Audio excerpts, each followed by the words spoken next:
সাধারণত জুতা স্যান্ডেল তৈরি করে এদেরকে মুচি হিসাবে ট্রিট করা হতো। পরিবার এটাকে আসলে অতটা পজিটিভলি নিতে পারেনি। ওখানকার যে চেয়ারম্যান ছিলেন তিনি একদিন হঠাৎ করে রাত 1টার দিকে আমার ফ্যাক্টরিতে আসলেন, এসে দেখলেন যে এই নারীটা আসলে কি করে। তখন এসে দেখে আমি কাজ করছি এবং তার মানে হচ্ছে যে কাজটা সেটা কেন 8টা 5টার মধ্যে শেষ হচ্ছে না। এমনও হয়েছে মনে হচ্ছে যে আমাকে বিচারের কাঠগড়ায় যেন দাঁড় করানো, যে আমি কি অপরাধী।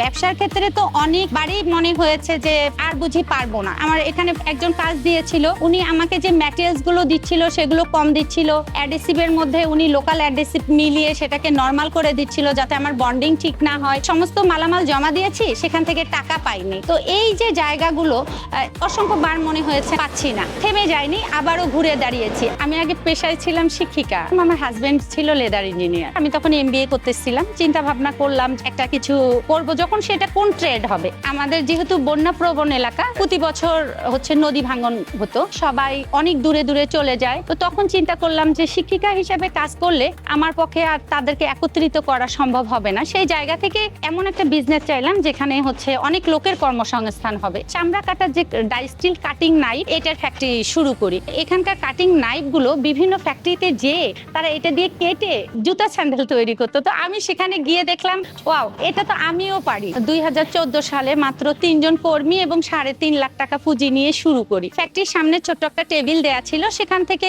সেল করা হতো এবং আশেপাশে যে এরিয়া গুলো আছে সেখানে আসলে এগুলো হোলসেল যেত। তখনও আমি চাকরি করতাম, চাকরির পাশাপাশি ওখানে আমি মর্নিং শিফটে কাজ করতাম, ওখান থেকে এসে আসলে কাজ করতাম। এই সময়টা আমার জন্য অনেক বেশি চ্যালেঞ্জের ছিল। বাবা মায়ের যেটা ইচ্ছা ছিল শিক্ষিকা বানাবে তারা, তো আমি 10 বছর কিন্তু শিক্ষকতা করেছি। একটা পর্যায়ে এসে আমি যেটা অনুভব করতে থাকলাম যে প্রশিক্ষণ অনেক বড় একটা ব্যাপার। তো সেক্ষেত্রে SME ফাউন্ডেশন এবং BCK এর মাধ্যম দিয়ে প্রশিক্ষণ নিতে থাকলাম।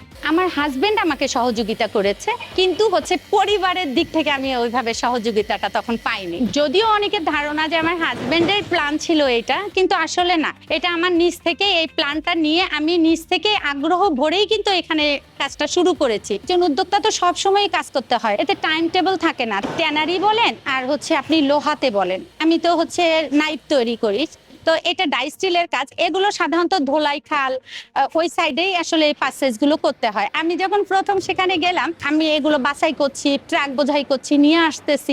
সেক্ষেত্রেও কিন্তু একটা কেমন যেন পুরুষের চেয়ে আমার মনে হয় নারীদের প্রতি দৃষ্টিটা মনে হচ্ছে যে পরিবর্তন হয়েছে আমাদের। তবে দৃষ্টিভঙ্গির পরিবর্তনটা আরো অনেক বেশি জরুরি। 2018 সালের পরে দেখা গিয়েছে যে বিজনেসের গ্রোথ অনেক বেড়ে যায়, পাশাপাশি হচ্ছে বিভিন্ন শপের সাথে আসলে যুক্ত হই, জাতীয় পুরস্কার পাই, পাশাপাশি BCK এরও পুরস্কার পাই। এরপর প্রচারণাটা আরো বেড়ে যায়। ফলে দেখা গিয়েছে যে বিজনেসের এত বেশি চাপ আসে, তখন চিন্তা করলাম যে সবকিছু ঝেড়ে ফেলে আমার হাজবেন্ডও জব ছেড়ে দিল, আমরা দুজনে মিলে এখন আসলে ব্যবসাটাকে বড় করব।